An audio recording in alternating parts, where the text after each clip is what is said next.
नमस्कार, मैं हूं ज़ायरा। स्वागत है आपका हमारी इस खास पेशकश में। उत्तर प्रदेश चुनाव के छठे चरण में कल 10 जिलों की 57 सीटों पर 54% मतदान हुआ। अब इन सीटों पर साल 2017 में 56.28% और 2012 में 54.90% वोट पड़े थे।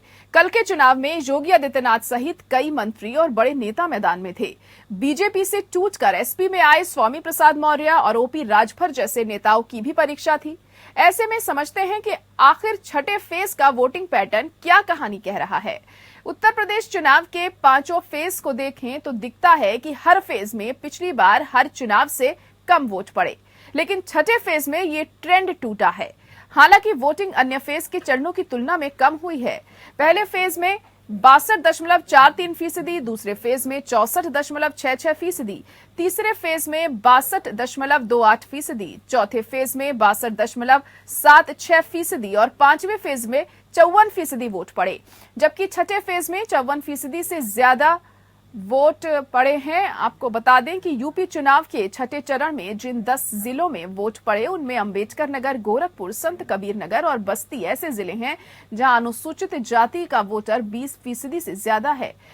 इसमें से अंबेडकर नगर में सबसे ज्यादा 59% वोट पड़ा, यानी कुल 10 जिलों में जितने वोट पड़े उससे करीब 5% ज्यादा। साल 2012 में जब अखिलेश यादव की सरकार बनी थी तब अंबेडकर नगर की सभी 5 सीटें उन्होंने जीत ली थी। हालांकि सभी 5 सीटों पर दूसरे नंबर पर बीएसपी थी। वहीं साल 2017 में जिन 2 सीटों पर बीजेपी जीती थी वहां दूसरे नंबर पर एसपी थी। यूपी के 5 चरणों के चुनाव में कुछ सीटों को छोड़कर मुख्य मुकाबला एसपी और बीजेपी के बीच ही माना जा रहा था, लेकिन छठे फेज में वोटिंग पैटर्न को देखकर लगता है कि मायावती फिर से फाइट में लौट आई हैं। कई सीटों पर सबसे आगे भी नजर आ रही हैं। ऐसे में मुकाबला और भी ज्यादा दिलचस्प हो जाता है। ऐसे में मुश्किल एसपी के लिए बढ़ सकती है, क्योंकि कहा जा रहा है कि छठा और 7वां फेज अखिलेश यादव के लिए फायदे वाला होगा। लेकिन वोटिंग पैटर्न देखकर लगता है कि पूर्वांचल में एससी वोटर काफी एक्टिव है। वहीं बीजेपी फायदे में जा सकती है, क्योंकि उसे 2017 और 2019 के चुनावों में गैर जाटव का वोट मिलता रहा है।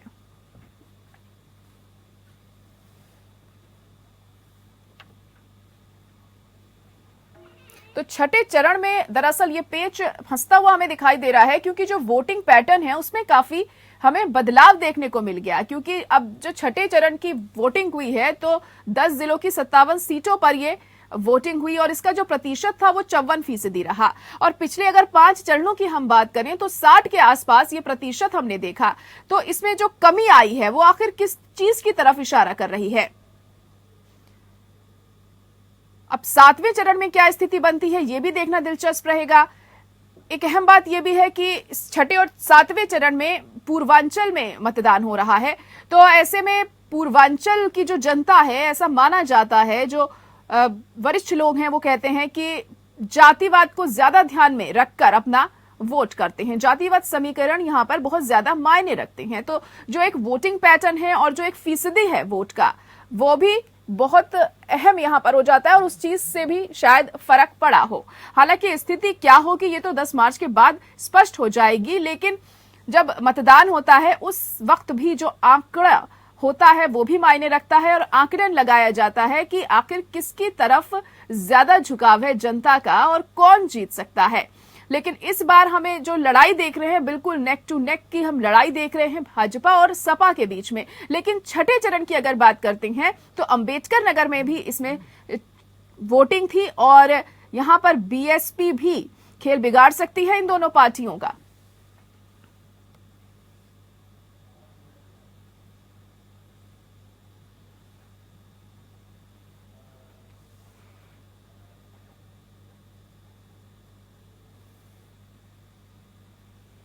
और इसी पर आज हम खास चर्चा भी करने वाले हैं। मेहमान हमारे साथ जुड़ चुके हैं।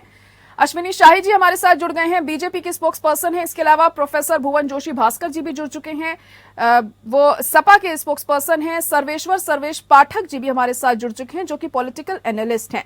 सर्वेश्वर जी, पहले आप ही के पास आना चाहूंगी कि अब जैसे वोटिंग पैटर्न हमें इस बार बदला हुआ देखने को मिला है। छठे फेज की अगर बात करें तो पिछले 5 चरणों की अगर बात करें तो 60 के आसपास वोटिंग प्रतिशत था और छठे चरण में सिर्फ 54% हमें ये देखने को मिला है। क्या रीजन इसके पीछे हो सकता है? ये जो पैटर्न है ये बदला हुआ क्यों रहा इस बार? जयरा जी, अगर देखा जाए यूपी के चुनावों का 2017 से हम अगर आकलन करें तो अभी तक जो 5 फेज के चुनाव थे उसमें मिला जुला के सेम पैटर्न रहा। जैसे पहले फेज में 63.47% था 2017 में, तो 62.43% 2022 में हुआ। और 5वें फेज में देखें तो 58.24% 2017 में था, तो 58.52% 2022 में रहा। ये जो चेंजेस आए हैं इसके बहुत डिफरेंट कारण भी हो सकते हैं, इसमें कोई दो राय नहीं है। एक तो बहुत मैंने जो देखा है, जैसे गाजियाबाद अर्बन क्षेत्रों में जो मैंने देखा, क्योंकि मैं गाजियाबाद में रहता हूँ, तो वहां पे बहुत सारे लोगों के वोटर आईडी कार्ड होने के बावजूद उसके नाम वोटर लिस्ट में नहीं। जो लिस्ट आती है वोटिंग बूथ पे, जहां उनके नाम देख के और फिर उन्हें करने दिया जाता है, तो वो भी एक फैक्टर होगा। दूसरा बहुत बड़ा फैक्टर यह भी कह सकते हैं कि कहीं लोग का पलायन हो, क्योंकि कोरोना की स्थिति सुधरी है, वो लोग चले गए हो। और दूसरा कि अगर आप देखें तो शहरी क्षेत्र के लोग बहुत कम वोटों में भागीदारी देते हैं अपने। ग्रामीण परिवेश में जम के वोटिंग होती है और कुछ जगहों पे जैसे बीजेपी को विरोध का सामना करना पड़ा, जैसे वहां पे अगर विकास का कार्य नहीं हुआ है तो बहुत सारे गांवों में लोगों ने कहा कि हम वोट का बहिष्कार करेंगे, हम वोट ही नहीं देने जाएंगे। तो मिला जुला के बहुत सारी परिस्थितियां और कारण का इस पे समावेशी होगा कि आखिर मेन रीजन क्या हुआ कि जो छठे चरण में है वोटिंग परसेंटेज में यह देखा गया। जी जी, तो ये एक बड़ी वजह हो सकती है। और पूर्वांचल की सीटों पर इस बार वोटिंग थी जाहिर तौर पर। अश्विनी जी, जी मैं आपको बता दूं बस 30 सेकंड की पूर्वांचल का जो चुनाव है, देखिए चौथे चरण से पूर्वांचल की सीटों पे चुनाव शुरू हो चुके हैं, मतलब कुछ सीटों को लेके। और ये जो चरण था छठा और सातवां चरण, यह अहम है। पूर्वांचल के 24 जिले आते हैं और टोटल 142 विधानसभा क्षेत्र हैं। और पिछले बार 2017 में आप पैटर्न देखें तो बीजेपी ने यहीं पे 100 सीटें जीत के यूपी में अपना राज्य कायम किया था। और यह भली भांति सभी पार्टियों को पता होता है कि जो पूर्वांचल जीतता है वही यूपी में आता है। बिल्कुल जाहिर तौर पर। और 2017 में हमने देखा था जिस तरीके से सोशल इंजीनियरिंग बहुत अच्छी तरीके से बीजेपी ने की थी, और इस बार सपा भी उसके नक्शे कदम पे हमें चलती हुई दिखाई दी। अखिलेश यादव ने भी काफी अच्छी सोशल इंजीनियरिंग इन सीटों पर इस बार की है, लेकिन जनता को क्या कुछ समझ में आया है इन सारी चीजों से, ये वक्त बताएगा। चलिए ठीक है, अश्विनी जी आपको क्या लगता है कि जातिवाद का जो फैक्टर होता है वो इन पूर्वांचल में काफी ज्यादा अहम होता है? और पिछली बार आपका प्रदर्शन अच्छा रहा था, यूं तो देखा जाए तो प्रचंड बहुमत आपको मिला ही था, हर जगह बेहतर रहा था, लेकिन खासतौर से पूर्वांचल के लिए कहा जाता है यहां पर जो बेहतर प्रदर्शन करता है वही सत्ता की कुर्सी पर काबिज होता है। तो इस बार आपको क्या लग रहा है कि पिछली बार वाले ही हालात इस बार भी होंगे, क्योंकि हर बार जो परिस्थितियां होती हैं वो बदलती हुई दिखती हैं? देखिए, जातिवाद राजनीति में बहुत अंदर तक जड़ें जमा चुका है। कुछ राजनीतिक पार्टियों का उदय ही जातिवाद के नाम पर हुआ है, और इस मिथक को तोड़ने का काम भारतीय जनता पार्टी ने किया है। भारतीय जनता पार्टी ने नारा दिया सबका साथ, सबका विकास और सबका विश्वास। इसलिए 2017 में सभी जाति धर्म के लोगों ने हमको वोट दिया और आशीर्वाद के रूप में वोट दिया और हमको सत्ता की कुर्सी पर पहुंचाया। इस बार देखने में आ रहा है लगभग कमोबेश 1-8% कम वोट पड़ रहा है, लेकिन जनता स्थिर है। अभी देखिए, हमारे पाठक जी ने बताया कि ग्रामीण क्षेत्रों में ज्यादा वोट हो रहा है, कहीं नाराजगी भी है। तो ये होता है हर चुनाव में, कहीं लोग नाराज होते हैं, कहीं खुश होते हैं। और पहले क्या होता था, 90 के दशक से राजनीति बदल चुकी है। 90 के दशक में ये कहा जाता था भारतीय जनता पार्टी शहरों की पार्टी है और उनका अधिकांश भाग शहरों में होता है, यहाँ वोट नहीं पड़ता है, तो भारतीय जनता पार्टी हार जाती थी। लेकिन आज भारतीय जनता पार्टी ने सबका साथ, सबका विकास और सबका विश्वास के नारे से पूरे गांव-गांव में बूथ बूथ पर अपने पन्ना प्रमुख और बूथ अध्यक्ष तैयार कर रखे हैं, और वहां के ग्रामीण जनता हमारे साथ जुड़ी हुई है। आज देखिए, पूर्वांचल का जो वोट हुआ जायरा जी, उसमें मुद्दे क्या थे? सपा बसपा की सरकारों ने जो चीनी मिलें बेची थी, चीनी का कटोरा कहा जाता था वो पूर्वांचल का जहां पर चुनाव हुआ है, ये चीनी मिलें बेच दी गई थी, बंद हो गया था। सभी चीनी मिलों को चालू कराने का काम भारतीय जनता पार्टी सरकार ने किया। वहां पर लोकल लोगों को रोजगार देने का भी काम उसी मिलों के द्वारा हुआ। वहां के किसानों का भी उद्धार हुआ। एक जापानी इंसेफ्लाइटिस करके बीमारी थी 2017 के पहले, बहुत बुरी स्थिति में थी वहां। एक वार्ड होता था, बहुत बच्चे मरे थे, बड़ा सुर्खियों में आया था। लेकिन आज के दिन में मैं आपको बड़े गर्व से कहना चाहता हूं कि हमारे बच्चे सारे सुरक्षित हैं। आज एक तो उस वार्ड में बच्चे जाते नहीं है, अगर जो जाता है वो खुशहाल अपने घर को वापस लौटता है। तो इतनी बड़ी बीमारी से निजात दिलाने का श्रेय जो है माननीय योगी आदित्यनाथ जी को है। और तीसरी बात मैं कहना चाहूंगा कि हम लोगों ने जो पूर्वांचल का जो बी बेल्ट है, चाहे माननीय योगी जी का जो चुनाव क्षेत्र गोरखपुर हो या माननीय मोदी जी का बनारस हो, इस क्षेत्रों में सबसे बड़ी जो असुविधा होती थी, शौचालय की बहुत दिक्कत थी। महिलाएं जो है सड़कों पर जाती थी, हम लोग कई बार चर्चा कर चुके हैं जायरा जी। उन चीजों को जो शौचालय देने का काम माननीय मोदी जी के नेतृत्व में हुआ और योगी जी ने ठीक है, तमाम विकास के काम आप लोगों ने करे, आप ये कहना चाह रहे हैं तमाम तरह की ऐसे सुविधाएं दी आपने जनता को, तमाम ऐसी योजनाएं चलाई जिसका फायदा मिला है उन्हें, लेकिन जनता को क्या कुछ समझ में आया ये देखेंगे।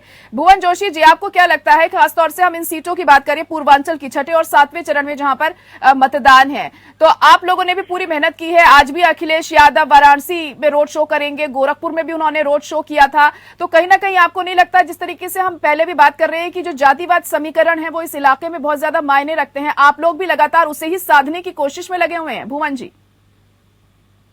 सर मैडम एक बार रिपीट करिए क्वेश्चन, मैं भी जुड़ पाया हूँ। जी, ये जानना चाह रही हूँ कि पूर्वांचल में जो जातीय समीकरण हैं वो बहुत मायने रखते हैं, जैसे कि पहले भी अभी हम बात कर रहे थे, लेकिन अब अखिलेश यादव भी पूरी तरीके से उसे साधने में लगे हुए हैं। गोरखपुर में भी उन्होंने रोड शो किया था, काफी भीड़ भी जुटी थी। अब ये नहीं पता वोटर्स में कितनी तब्दील होगी, और आज भी वाराणसी में वो रोड शो करने जा रहे हैं, तो आप लोग भी पूरी तरह से उसे साधने में लगे हुए हैं।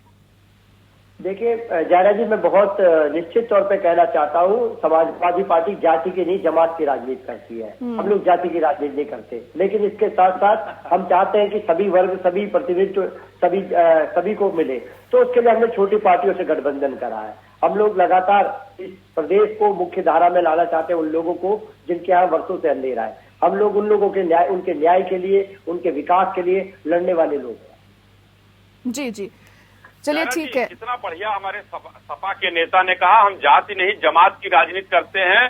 परिलक्षित होता है ये कौन सी राजनीति करते हैं। जमात आज के समय में हिंदुस्तान में किसको बोला जाता है, और खास करके पूर्वांचल और इधर के उसमें जमात किसको बोला जाता है, ये किसी से छुपा नहीं है।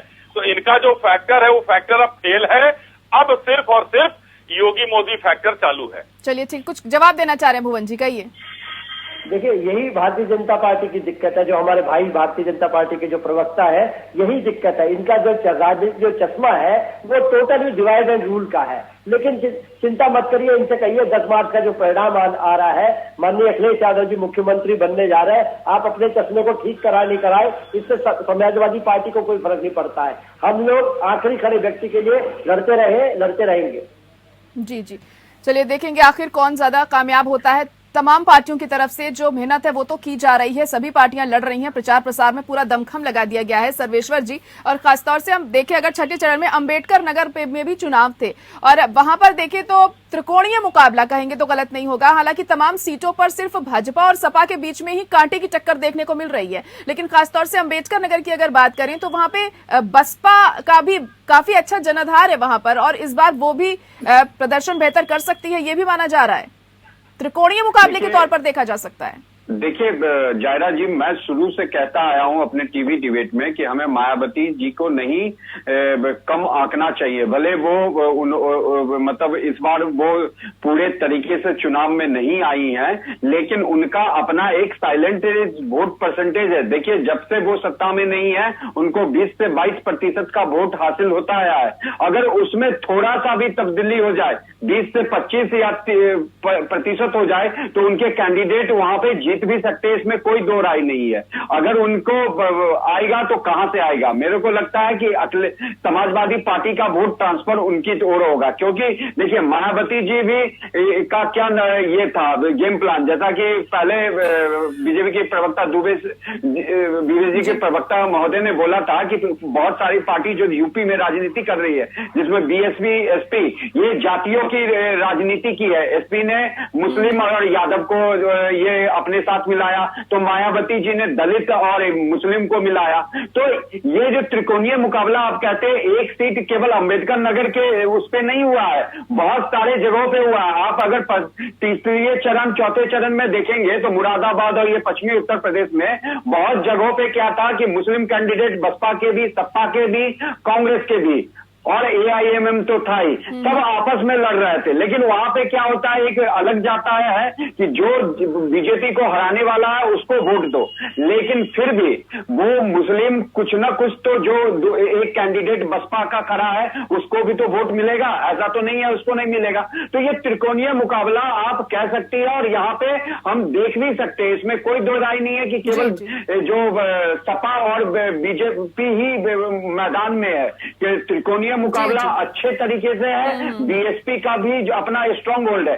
अभी आप देखें जैसे चौथे पांचवें चरण में अगर आप देखें तो जितने सीट अखिलेश यादव जीते थे, पांचवें चरण की मैं बात कर रहा हूँ, उतने बसपा जीते थे, और वोटिंग परसेंटेज वही 20-22% दोनों पार्टियों का रहा था। तो अगर थोड़ा भी अगर वोटिंग परसेंटेज बीजेपी के तरफ से अगर जनता का मुंह मोड़ा तो वो BSP जाएगा। जी अरविंद जोशी जी, आपके पास आना चाहूंगी। देखिए, इस बार का वोटिंग पैटर्न देखकर ऐसा लगता है कि जो मायावती है एक बार फिर से फाइट में लौटती हुई हमें दिखाई दे रही हैं, कई सीटों पर सबसे आगे भी नजर आ रही हैं। ऐसे में जो मुकाबला काफी दिलचस्प हमें आगे देखने को मिल सकता है, और इससे कहीं ना कहीं सपा को नुकसान हो सकता है, क्योंकि माना जा रहा था कि समाजवादी पार्टी बेहतर प्रदर्शन इस बार कर सकती है पूर्वांचल में, लेकिन अगर मायावती भी आ जाती है तो आपके लिए नुकसानदेह हो सकता है ये। देखिए, मेरा मानना है, जितना पॉलिटिकल साइंस का स्टूडेंट होके एक कारण जो मैं जान पाता हूँ, मेरा जो मानना है वो ये है कि भारतीय जनता पार्टी और बहुजन समाज पार्टी के बीच में ये चुनाव फ्रेंडली मैच है, और हमें लगता है कि जो मुख्य लड़ाई है वो भारतीय जनता पार्टी और समाजवादी पार्टी के बीच में है। क्योंकि ऐसा है, पिछले आप 5 साल के जो कार्यकाल को अगर आप देखेंगे, भारतीय जनता पार्टी ने सत्ता पक्ष की अगर भूमिका अदा करी तो इसमें मुख्य विपक्षी दल की भूमिका समाजवादी पार्टी बनाती रही, और जबकि कांग्रेस और बहुजन समाज पार्टी यहाँ पर मेरा मानना है कि राजनीतिक रूप से या पर्यटन के रूप में आए हैं। ये अब चुनाव में आए हैं, और चुनाव के बाद दोनों पार्टियों के नेता दिल्ली में आपको दिखाई देंगे। तो लगातार लखनऊ में रहकर और 5 साल संघर्ष अगर किसी ने करा है तो हमारे नेता माननीय अखिलेश यादव जी ने करा है और समाजवादी पार्टी ने किया है। तो ऐसी लड़ाई जो केवल है भारतीय जनता पार्टी और समाजवादी पार्टी के बीच में, इनके बीच में तो फ्रेंडली मैच है, भारतीय जनता पार्टी और बसपा के फ्रेंडली मैच है। अश्विनी जी क्या कहेंगे? बीजेपी उठा सकती है जी, फ्रेंडली मैच का फायदा जयरा जी इनसे कहिए कि बीजेपी को ही जाएगा। जी, यही तो मैं कह रहा हूँ, इनको तो कोई फायदा नहीं होने वाला है। पर ये तो मिलजुल के खेल रहे हैं, ये तो पूरा प्रदेश जानता है। आप प्रदेश चलिए ठीक है, अश्विनी जी जवाब दे सकते हैं। अश्विनी जी क्या कहेंगे? फ्रेंडली मैच कह रहे हैं आप? इनको लड्डू हमारे तरफ से। देखिए, एक मैं ये कहना चाहूंगा कि अभी पीछे जो चुनाव हुए, 2017 में चुनाव हुए, 2019 में चुनाव हुए, 17 में कांग्रेस के साथ लड़े ये लोग, तो इनका वोट परसेंटेज देख लीजिए कि लगभग जो है भारतीय जनता पार्टी 40 पर रही, और 18% के आसपास जो है 18 कह रहे हैं 22% से ऊपर ये लोग रहे अपना समाजवादी पार्टी के लोग। अगर देखा जाए वही वोट परसेंटेज 2019 में बसपा के साथ ये मिलकर लड़े तो बसपा का वोट परसेंटेज इनसे ज्यादा रहा और इनका वोट परसेंटेज कम रहा, और भारतीय जनता पार्टी 50% तक पहुंच गई।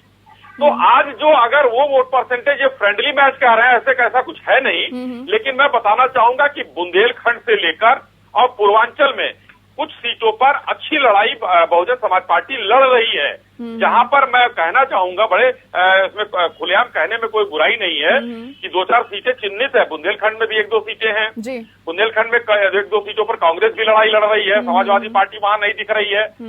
पूर्वांचल में 1-2 सीटें हैं जहां बहुजन समाज पार्टी बहुत बढ़िया लड़ रही है।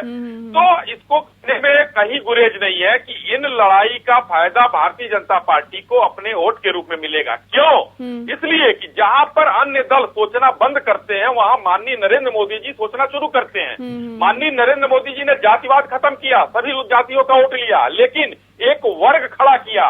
वो वर्ग कौन सा है जयरा जी मैं बताना चाहूंगा, और वर्ग है कि सुबह सो के उठती हुई महिला अगर जाती है तो मोदी जी के दिए हुए जो हम लोगों ने उज्ज्वला उपलब्ध कराया उस सिलेंडर पर घर में चाय बनता है, हम राशन जो आज दे रहे हैं वो खाना बनता है, महिलाओं के नाम पर घर है, शौचालय है, जो उनको पीड़ा झेलनी पड़ती थी वो शौचालय में आज उत्तर प्रदेश में वो अपने घरों में जाती हैं। उसके बाद अगर उनको दिक्कत होती है तो आयुष्मान योजना की 5 लाख की गारंटी भी है, और अगर वो किसान है तो उनको 6,000 रुपए सम्मान निधि भी मिल रहा है। डीबीटी के माध्यम से उनके खाते में पैसे भी जा रहे हैं।